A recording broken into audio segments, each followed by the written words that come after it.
Ever since deregulation of the broadcast industry, complaints to the Federal Communications Commission about indecent and obscene material have doubled, from 10,000 to over 20,000 a year. More and more of the complaints are aimed not at late-night cable television programs, but at morning and afternoon radio shows featuring personalities who specialize in outrageous and often tasteless humor. The press has given it a name, shock radio. Be aware that many find it offensive, but in hundreds of cities and for millions of adults, mainly 30 and older, it's must-listening every day. For a fourth... I'm going to have to swig David Bowie's urine right now, and I'm going to test it for drugs. Yeah. We're probably going to be saying bad things about him, like he looks like a homo and stuff if he doesn't show up. Yeah, really. In New Jersey. I always wondered, how big is your unit? Sometimes I lay there in bed with my vibrating devices, and I think about you, and I'd like to know exactly how long you are. I woke up this morning, couldn't believe what I heard. At close to $1 million a year, this is one of the highest paid radio personalities in America. He's also one of the most controversial. Howard Stern has been called the Sultan of Shock. I invented AIDS. I love a man's tuchus. Oh, no. Last year, Stern took New York's K-Rock from number 22 in the ratings to number 3 in just 9 months, bringing in tens of millions in advertising dollars. By succeeding in New York, where the national media is based, Stern has become the one to imitate in radio.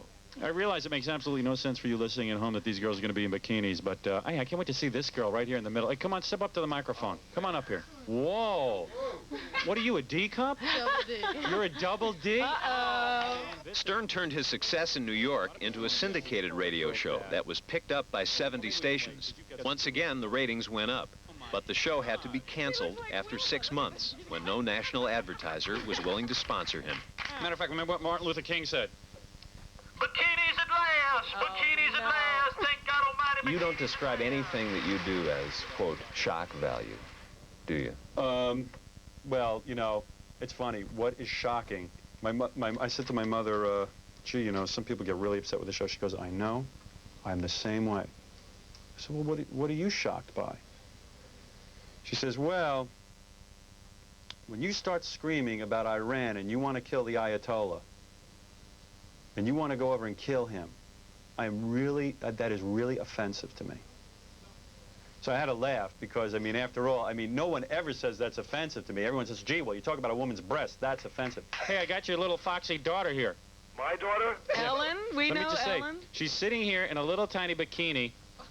You're kidding. She has the nicest breasts, Oh, Marvin. don't do this to this father. Some stations feel that the way to get someone to notice them is to do shock humor. Okay, gotta run. Mark from NEWFM is here. Jeff Pollock is in the business of getting ratings and has learned the value of outrageous personalities. As president of his own consulting firm, Pollock goes from town to town, hotel to hotel, listening to DJs and advising program directors. Jock, especially in the morning, are sometimes your only chance to separate yourself from 50 different radio stations. These days, everybody's more sophisticated. A lot of radio stations are playing the same music, doing the same style of promotions. They're saying the same things about themselves. Now, everybody is using the same kinds of research to discover the same answers. What you want to do, your #1 goal, is to carve a niche in the marketplace. And then when I had the baby, it was like I started smoking again. That's good. You know, that gives the breast milk a nice flavor. Mm-hmm. That hickory flavor, that smoky flavor. I didn't breast. It's like a baby having a smoked ham. Steve Dahl and Gary Meyer have been the most talked about radio personalities in Chicago for 8 years, doubling ratings and revenues at each station they've worked. If you can make a lot of money just being a jerk, being a superficial, insensitive jerk, the ultimate wouldn't you class do it? clown. Wouldn't you do it? When Dahl participated in a radio station promotion blowing up disco records, a lot more exploded than just the bland music of 1979. The national publicity that followed made disc jockeys around the country envious. Soon the stunt and the idea to be crude and rude seemed to spread everywhere. I'm telling you, you gotta eat some red meat.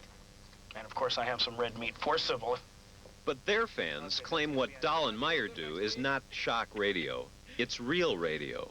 And they have a special ability to say what most people just think. Ladies and gentlemen, Liberace has left the planet. Good afternoon. I'll tell you, it was so, last night was a special night.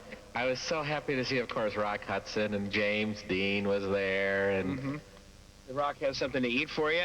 No, Stephen, he whipped something up, and it was fantabulous. It's too bad you and Scott broke up, because this is the way he really likes you. And we ran out of... Stiff as a board. We're no different than political commentators. We just comment on what we see around us, but because people aren't used to hearing people comment on some of the aspects of life that we comment on, they think we're insane. We talk about everything. It's a well-rounded picture of us if you listen every day. But because it's successful, some guy in Des Moines goes, we got to have that. We got to have a personality. You're a personality. Come here. And the easiest way to be funny is to be dirty. Get it out from your butt and call it a day, okay, dear? 94 HCY, East Providence, Rhode Island. Good morning. Yeah, Karen. Yo, Mama!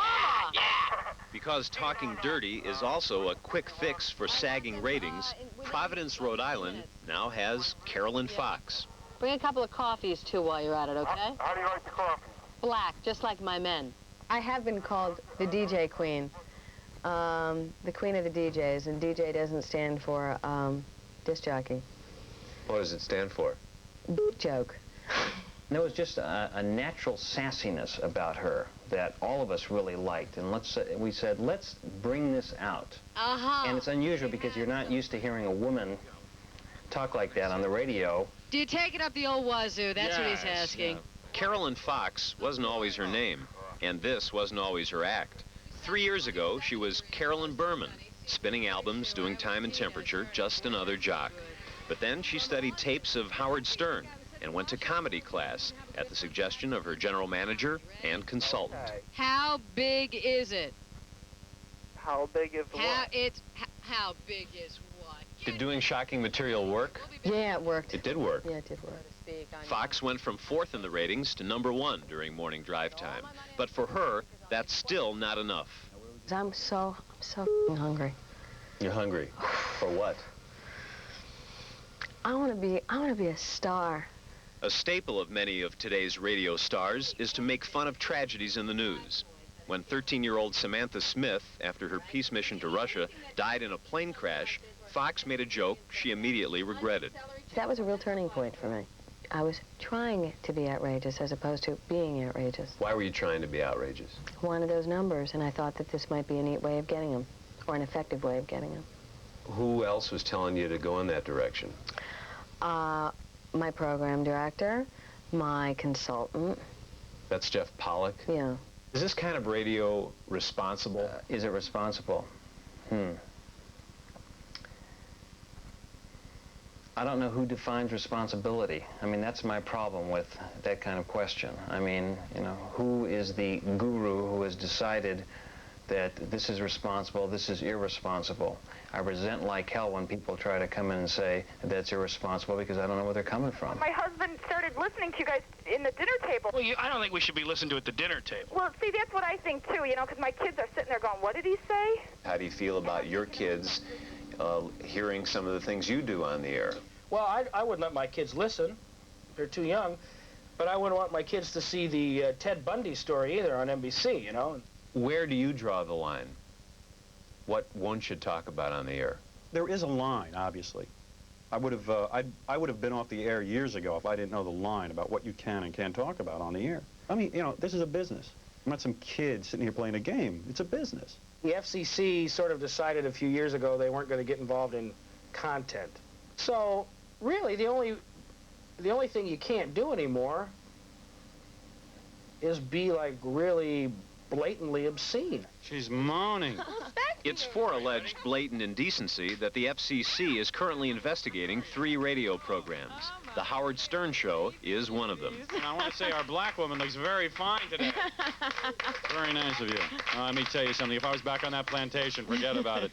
You'd be sleeping in the master's chambers every night. There are people, community leaders, who don't like the idea of you saying what you say on the radio. And there are some people in radio, too, who think this is bad for the industry. If you said to a comedian, If you said to Robin Williams, if you said to Eddie Murphy, don't talk about race and don't talk about sex, you'd say, well, what the hell are they going to talk about? Sure, we goof around and we say silly, stupid things that put people in a good mood after work.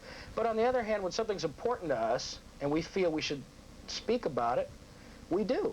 No, this is, after all, just radio and having fun. I mean, this is what we're talking about here. The raunchiest one was Frank Zappa. Really? You slept with Frank Zappa? Well, what was that like? Frank, you know, let me just say smelled. something. He smelled. Is Frank Zappa circumcised? No, he's not. He's not? Ooh.